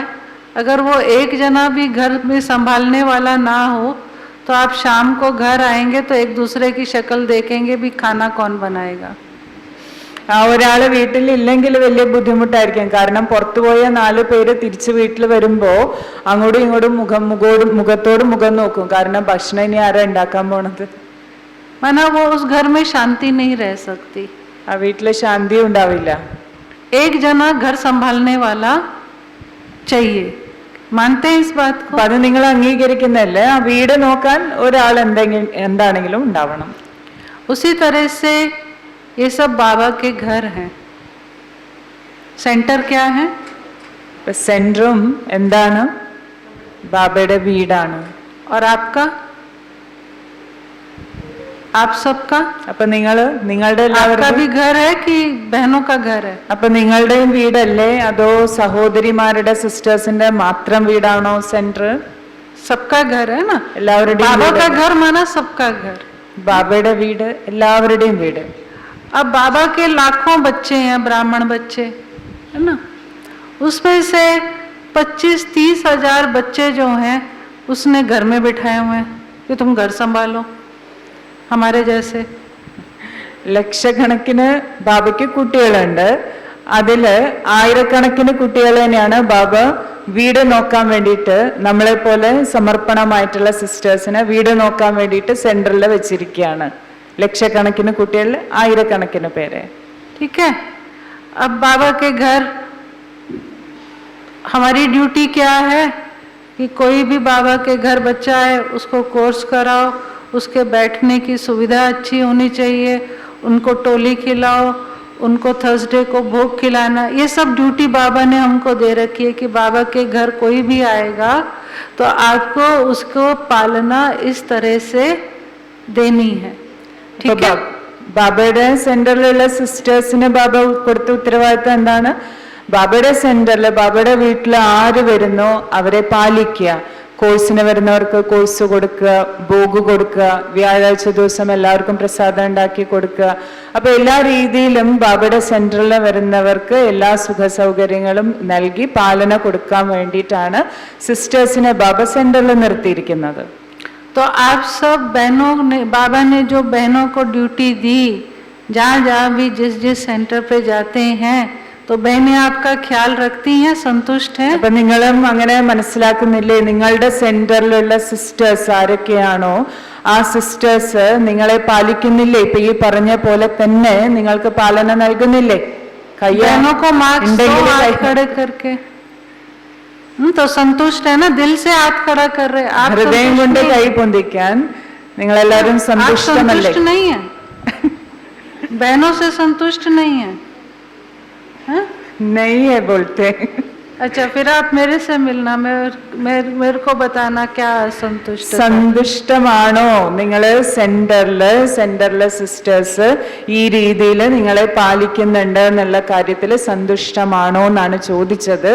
സന്തുഷ്ടമാണ് എങ്കിൽ ഹൃദയം കൊണ്ട് എല്ലാവരും കൈ പൊന്തിക്കുക. അല്ല സന്തുഷ്ടമല്ല എങ്കിൽ കൈ പൊന്തിക്കേണ്ട. അപ്പൊ ഒരു ബൈ കൈ പൊന്തിച്ചില്ല, അപ്പൊ ദീദിനെ പേഴ്സണൽ ആയിട്ട് മീറ്റ് ചെയ്യണം എന്നാണ് പറഞ്ഞത്. हाँ, ठीक है. तो उसी तरह से, है ना, ये बात मैं इसलिए आपको बता रही क्योंकि ये एक ब्राह्मण, बाबा हमेशा कहता है ये ब्राह्मण परिवार है ना. तो परिवार माना ही कि जहाँ पर अपनापन हो. उसी तरह से बाबा के जो बाकी बच्चे हैं जो घर गृहस्थ में रहते हैं, उन बच्चों को भी बाबा ने क्या जिम्मेवारी दी है कि अगर ये बहनें, हम बहनें निमित्त हैं तो आप सब हमारे सहयोगी हैं. അപ്പൊ ഇത് നമ്മളുടെ കുടുംബമാണ്, ബ്രാഹ്മണ കുടുംബമാണ്. ഇത് കുടുംബം എന്ന് പറഞ്ഞാൽ തന്നെ എന്താണ് ഫീലിംഗ് വരേണ്ടത്? നമ്മുടെ സ്വന്തം എന്നുള്ള ഫീലിംഗ് ആണ് വരേണ്ടത്. അപ്പോ നിങ്ങളെല്ലാവരും ഗൃഹസ്ഥികളാണ്. അപ്പൊ ബാബ നിങ്ങൾ ഗൃഹസ്ഥികൾക്ക് നൽകിയിട്ടുള്ള ഉത്തരവാദിത്വം എന്താണ്? നമ്മൾ സെന്ററിൽ ഇരിക്കുന്ന സിസ്റ്റേഴ്സിന്റെ സഹയോഗിയാകണം. അതാണ് നിങ്ങൾക്ക് തന്നിട്ടുള്ള ഉത്തരവാദിത്വം. आप बाबा के इस परिवार के बहुत महत्वपूर्ण सदस्य हैं. आप बाबा के परिवार का श्रृंगार हैं. നിങ്ങൾ എല്ലാവരും ബാബയുടെ ഈ പരിവാരത്തിലെ വളരെ അമൂല്യമായിട്ടുള്ളവരാണ്. ബാബയുടെ ഈ പരിവാരത്തിന്റെ അലങ്കാരമാണ് നിങ്ങൾ ഓരോരുത്തരും. इसलिए हम बहनों को आपकी बहुत बहुत वैल्यू रहती है. അതുകൊണ്ടാണ് എല്ലാ സിസ്റ്റേഴ്സിനും നിങ്ങൾ ഓരോരുത്തരെ പ്രതിയും വളരെയധികം വാല്യൂ ഉണ്ട്. कोई नहीं आता है या कुछ होता है तो बहनें फ़ोन कर करके, हनुमान गया था संजीवनी बूटी लेकर, आजकल व्हाट्सएप संजीवनी बूटी है तो व्हाट्सएप से ओम शांति लिखती हैं कि भाई कहाँ हो, आजकल क्लास में नहीं आ रहे. അതുകൊണ്ടാണ് ആരെങ്കിലും കാണാതിരിക്കുമ്പോൾ സെന്ററിലെ സിസ്റ്റേഴ്സ് ഉടനെ തന്നെ അന്വേഷിക്കും, അവരെ കുറിച്ചിട്ട് അന്വേഷിക്കില്ലേ, വിവരം ചോദിക്കില്ലേ. അപ്പോൾ ഇന്നത്തെ കാലത്ത് ഈ ഇങ്ങനെ ബോധം പോയി ഇരിക്കുന്നവരെ ഉണർത്താൻ വേണ്ടിയിട്ടുള്ള സഞ്ജീവനി ബൂട്ടിയായി മാറിയിരിക്കുകയാണ് നമ്മുടെ വാട്സാപ്പ് മൊബൈൽ. അപ്പോൾ അറ്റ്ലീസ്റ്റ് ഒരു മെസ്സേജ് അയക്കും, എവിടെയാണ്, എന്തു പറ്റി, കാണാനില്ലല്ലോ എന്നൊക്കെ പറഞ്ഞിട്ട് അയക്കാറില്ലേ. तो उसी तरह से अगर हम परिवार की तरह से चलेंगे तो आपको कभी भी किसी भी प्रकार के सहयोग में भारीपन नहीं आएगा, चाहे वो तन का सहयोग है, चाहे मन का सहयोग है, चाहे बाबा की सेवा में धन का सहयोग है. अगर आप ब्राह्मण परिवार को भी, सेंटर को भी, आप निमित्त को नहीं देखिए. मैंने पहले ही आपको कहा कि ये सब बाबा का है, आपको रिटर्न बाबा देगा, वो सब देख रहा है, इसलिए आप निश्चिंत रहो. അതുകൊണ്ട് ഇത് ഒന്ന് നമുക്കുള്ളിൽ ഫീലിംഗ് ഉണ്ടായിരിക്കണം, ഇത് നമ്മുടെ പരിവാരമാണ്, നമ്മൾ എന്തും പരിവാരം നമ്മുടെ കുടുംബത്തിന് വേണ്ടിയിട്ടാണ് ചെയ്യുന്നത് എന്നുള്ള ഫീലിങ്ങോട് കൂടിയിട്ട് വേണം നമ്മൾ സെന്ററിൽ ബാബയുടെ എന്ത് കാര്യവും ചെയ്യാൻ.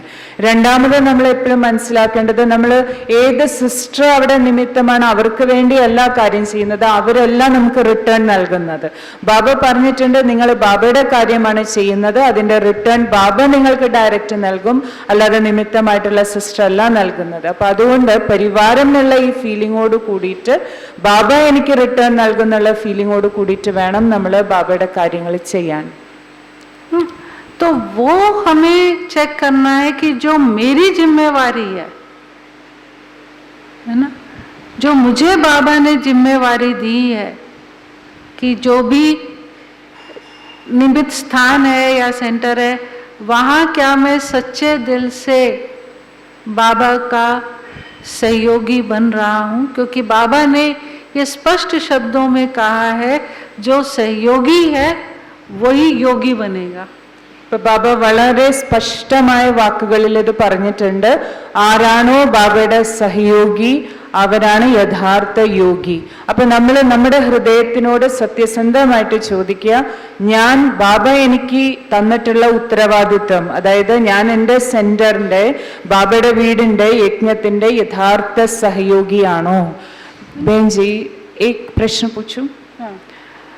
एक सेंटर में जाते हैं, दूसरे सेंटर में सहयोग देते हैं, ऐसे भी होते हैं. इधर जाते एक सेंटर में, देते दूसरे सेंटर में सहयोग, ऐसे भी होते हैं. वहीं क्यों नहीं चले जाते?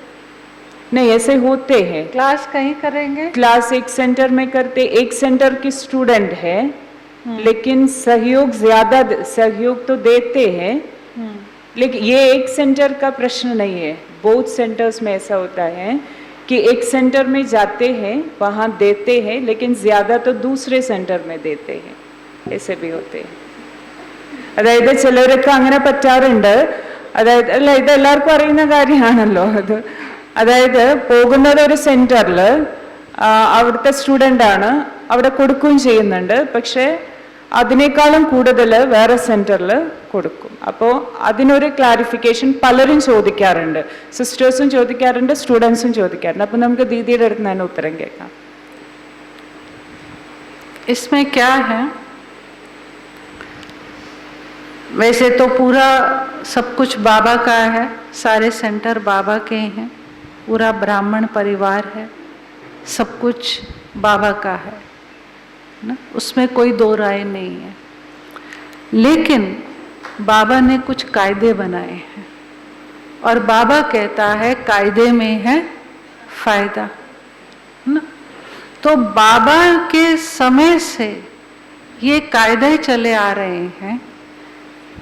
सेंटर, जिस सेंटर पे आप जाते हैं, वहाँ की जो निमित्त बहन है, आपको उसके साथ ही हर तरह का कनेक्शन रखना. ये बाबा ने ही कायदा बनाया हुआ है ना. साकार समय में भी बाबा जो था, कोई स्टूडेंट होता था तो बाबा निमित्त से ही पूछता था. तो बाबा भी साकार में यही कहता था कि आप जिस सेंटर पर जाते हैं, हर तरह से आपको जो, अच्छा आपको अगर दूसरे सेंटर को सहयोग देना भी है तो जिस सेंटर पर आप जाते हैं, कायदा ये है वहाँ की निमित्त बहन को बताकर कि बहन जी ऐसा है, ये ऐसा ऐसा है और उनको सहयोग की ज़रूरत है, तो क्या हम उसको, लेकिन एक स्पष्ट रिलेशन तो हो, सच्चाई सफाई वाला संबंध तो हो, ऐसा तो नहीं कि कहीं भी कुछ भी करें। അതായത് ദീദി പറഞ്ഞത് നോക്കുമ്പോൾ എല്ലാം ബാബയുടെ സെന്റർ തന്നെയാണ്, എല്ലാം നമ്മുടെ വീട് തന്നെയാണ്, എവിടെ ചെയ്യുന്നതും ബാബയ്ക്ക് ചെയ്യുന്നതിന് തുല്യം തന്നെയാണ്. പക്ഷേ ഒരു കാര്യം കൂടെ നമ്മൾ ശ്രദ്ധിക്കണം, ബാബ നിയമം കൂടി നമുക്ക് നൽകിയിട്ടുണ്ട്. ബാബ ഇതും പറഞ്ഞിട്ടുണ്ട്, ആര് നിയമം, ഈശ്വരീയ നിയമം കറക്റ്റ് പാലിക്കുന്നു, ആ നിയമം പാലിക്കുന്നതിലാണ് നമ്മുടെ നേട്ടമുള്ളത്, നമ്മുടെ ഉയർച്ച ഉള്ളത്. അപ്പോൾ അതുകൊണ്ട് നമ്മൾ ഏത് സെന്ററിലാണോ പോകുന്നത്, ഏത് സെന്ററുമായിട്ടാണോ കണക്ഷൻ, അവിടെ ഏത് സിസ്റ്ററാണോ നിമിത്തമായിട്ടുള്ളത്, അവരുമായിട്ട് എപ്പോഴും തുറന്ന ഒരു ബന്ധം, സത്യസന്ധമായ ഒരു ഓപ്പൺ ആയിട്ടുള്ള ഒരു ബന്ധം അവരുമായിട്ട് ഉണ്ടായിരിക്കണം. അപ്പൊ സാകാര ബാബ, ബ്രഹ്മാ ബാബ ഉണ്ടായിരുന്ന സമയത്തും ബാബ പറയാറുണ്ട്, നിങ്ങൾ പോകുന്ന സെന്ററിന്റെ പൂർണ്ണ സഹയോഗിയാകണം നിങ്ങൾ. അത് ബാബയും പറഞ്ഞിട്ടുള്ള കാര്യമാണ്. മറ്റ് സെന്ററിലേക്ക് നമുക്ക് കൊടുക്കാം, പക്ഷേ നമ്മൾ ഏത് സെന്ററിലാണോ പോകുന്നത് ആ സെന്ററിലെ നിമിത്ത സിസ്റ്ററിനോട് പറഞ്ഞ് അവരുടെ അറിവോട് കൂടിയിട്ട് നമ്മൾ ഏത് സെന്ററിൽ വേണമെങ്കിലും നമുക്ക് ചെയ്യാം. പക്ഷെ നമ്മുടെ നിമിത്ത സിസ്റ്ററുമായിട്ട് നമുക്ക് എപ്പോഴും നല്ല സ്നേഹത്തിന്റെ ഒരു ബന്ധം ഉണ്ടായിരിക്കണം. इसीलिए ये बाबा के समय से ही सेंटर इंचार्ज, सेंटर के निमित्त बनना, जोन हेड, ये सारा सिस्टम जो एडमिनिस्ट्रेशन का बाबा ने बनाया है, ये एक्चुअल में ईश्वरीय कायदे हैं. और अगर हम कायदे के विरुद्ध कोई भी सेवा करते हैं, मेरे से स्पष्ट सुन लो ये बात, मैं बिल्कुल स्पष्ट बोल रही हूँ, कायदे ये बाबा के ही शब्द हैं, मेरे नहीं हैं. कायदे के विरुद्ध अगर हम कोई भी सेवा करते हैं, चाहे तन से, चाहे मन से, चाहे धन के, उसका रिटर्न देने के लिए भगवान बंधा हुआ नहीं है, क्योंकि उसका कायदा तोड़कर हम कुछ भी कर रहे हैं. जैसे बाबा कहते हैं सन्यासी पवित्र रह रहे हैं, लेकिन मेरे कहने पे थोड़ी ना रह रहे हैं, तो मैं उनको स्वर्ग की बादशाही क्यों दूं? कहता है ना, इस चीज को समझे. അതായത് ബാബ വളരെ വ്യക്തമായിട്ട് നമുക്ക് മനസ്സിലാക്കി തന്നിട്ടുണ്ട്, നിയമത്തിന് വിരുദ്ധമായിട്ട് നമ്മൾ എന്ത് സേവനം ചെയ്താലും അതിൻ്റെ റിട്ടേൺ ബാബ ഒരിക്കലും തരാൻ പോകുന്നില്ല. അവിടെ നിയമം നമ്മൾ ലംഘിച്ചു എങ്കിൽ ബാബ ഒരിക്കലും നമുക്ക് ആ സേവനത്തിൻ്റെ റിട്ടേൺ തരാൻ ബന്ധനസ്ഥനല്ല എന്ന് ബാബ വ്യക്തമായിട്ട് പറഞ്ഞിട്ടുണ്ട്. അതാണ് ബാബ സന്യാസിമാരുടെ കാര്യം പറയാറുണ്ട്. സന്യാസിമാർ പവിത്രമായിട്ട് ജീവിക്കുന്നവരാണ്, പക്ഷെ ബാബ പറയും ഞാൻ എന്തിനാ അവർക്ക് റിട്ടേൺ കൊടുക്കണം, കാരണം ഞാൻ പറഞ്ഞിട്ടല്ല അവർ പവിത്രമായി ജീവിക്കുന്നത്, എന്നെ അറിയുന്നവരല്ല. അപ്പൊ അതുകൊണ്ട് ബാബയുടെ നിയമങ്ങൾ അനുസരിച്ച് ജീവിച്ചുകൊണ്ട് നമ്മൾ സേവനം ചെയ്യുമ്പോഴാണ് നമുക്ക് റിട്ടേൺ.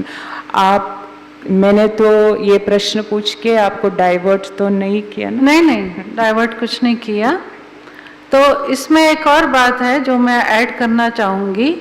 इसमें कहीं ना कहीं उस निमित्त आत्मा को भी मैं कहूँगी कि अगर वो आपको सहयोग दे रहा है, तो जो जिसको दे रहा है, जो जिसका वो नहीं है जैसा आपने कहा, तो उस निमित्त आत्मा की भी ड्यूटी बनती है ये समझाने की कि भैया ऐसा है कि या बहन जो भी है, कि अगर आप उस सेंटर पे जाते हैं तो आप वहाँ की निमित्त बहन से पूछ कर आए या उसके थ्रू आए तो ज़्यादा अच्छा है. ये उसकी भी ड्यूटी बनती है. जहाँ जाते हैं देते हैं. അപ്പോൾ ഇപ്പോൾ ദീദിയുടെ സെൻറ്ററിലുള്ള ഒരു സ്റ്റുഡൻറ്റ് ഇപ്പോൾ എൻ്റെ സെൻറ്ററിലേക്ക് വരികയാണെന്നുണ്ടെങ്കിൽ എൻ്റെ ഉത്തരവാദിത്വമാണ് ഞാൻ ആ വരുന്ന സ്റ്റുഡൻറ്റിനോട് പറയണം, ദീദീനെ അറിയിച്ചിട്ട് മാത്രമേ ഇങ്ങോട്ട് വരാൻ പാടുള്ളൂ. പിന്നെ സിസ്റ്റേഴ്സ് തമ്മിലുള്ള കമ്മ്യൂണിക്കേഷനിലും അത് സ്പഷ്ടമാക്കണം, ഇങ്ങനെ ഒരു ബ്രദർ വരുന്നുണ്ട്, ഒരു കുട്ടി വരുന്നുണ്ട് എന്നുള്ള കാര്യം. അപ്പോൾ അവിടെ അത് ക്ലിയറായി, അറിഞ്ഞിട്ടാണല്ലോ വരുന്നത്. ആ സ്റ്റുഡൻറ്റിനോടും പറഞ്ഞു കൊടുക്കണം, നിങ്ങൾ അറിയിച്ചിട്ട് വേണം ഇവിടേക്ക് വരാൻ എന്നുള്ളത്. അപ്പം എന്ത് ചെയ്യുമ്പോഴും അറിയിച്ചിട്ട് ചെയ്യണം എന്നുള്ളത് സ്റ്റുഡൻറ്റിനും പറഞ്ഞു കൊടുക്കേണ്ട കാര്യമുണ്ട്. मैं आपको एक एग्जाम्पल देती हूँ. मेरे साथ एक वीआईपी थे, बीके थे, वीआईपी थे, बहुत बड़े वीआईपी थे. तो मेरे साथ वो मधुबन गए. तो आपको मालूम है थोड़ा कोई वीआईपी व्यक्ति देख करके कई ब्राह्मणों की समझ सकते हैं। तो उन्होंने मेरे साथ थे वो, तो वहाँ के एक भाई ने कहा कि भाई साहब ऐसा है, 1 महीने बाद दिवाली आ रही है, आप दिवाली पर आना, हम यहाँ मधुबन में दिवाली मनाना, हम आपका बहुत स्वागत करेंगे, ये करेंगे वो करेंगे। तो उन्होंने जवाब दिया, मेरी टीचर मेरे साथ बैठी हुई है, मैं वहीं थी, मेरे को नहीं बोला, उनको डायरेक्ट बोला, मैं चुपचाप साक्षी होके देख रही थी और मुझे उन पर फेथ था कि वो अच्छा जवाब देंगे इनको। तो उन्होंने जवाब दिया, मेरी टीचर मेरे साथ बैठी है, उनको तो पहले आप निमंत्रण दीजिए अगर आप मुझे बुलाना चाहते हैं, और आप मुझे डायरेक्ट नहीं बुला सकते हैं, अगर आपको बुलाना है मैं हमेशा अपनी थ्रू टीचर आता हूँ, आप मेरी टीचर को बोलेंगे तो मैं आऊँगा। ഇപ്പൊ ദീദി ഒരു എക്സാമ്പിൾ പറയാണ്. അതായത് ദീദി ഒരിക്കലും മധുബനിലേക്ക് ഒരു VIP-നെ കൊണ്ട് പോയിരുന്നു. അപ്പൊ VIP-കളെ കാണുമ്പോൾ കുറച്ച് ധനമുള്ളവരായിരുന്നു.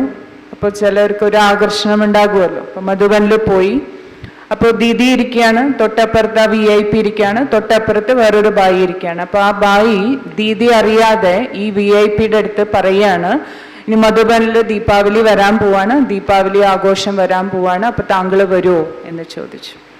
അപ്പൊ ഇതെല്ലാം ദീദി കേൾക്കുന്നുണ്ട്, പക്ഷെ ഇടപെട്ടില്ല, സാക്ഷിയായിട്ടിരുന്നു.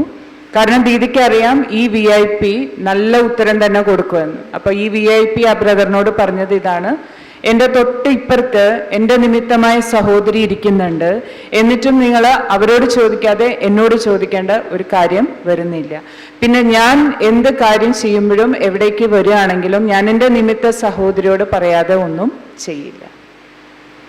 तो इसीलिए जो बाबा ने कायदे बनाए हैं, एडमिनिस्ट्रेशन के भी तो कायदे हैं ना, नहीं तो फिर ये सेंटर कैसे चलेंगे। फिर तो जैसे एक बड़ा कॉमन है, यहाँ भी होता होगा, हम भी सेंटर चलाते हैं, तो आज ये हो गया है कि जरा सा किसी को टोको तो कहते हम दूसरे सेंटर चले जाएंगे, आपने टोका ही क्यों हमें, हमारा जो मन करेगा हम करेंगे, आप टोको नहीं हमें।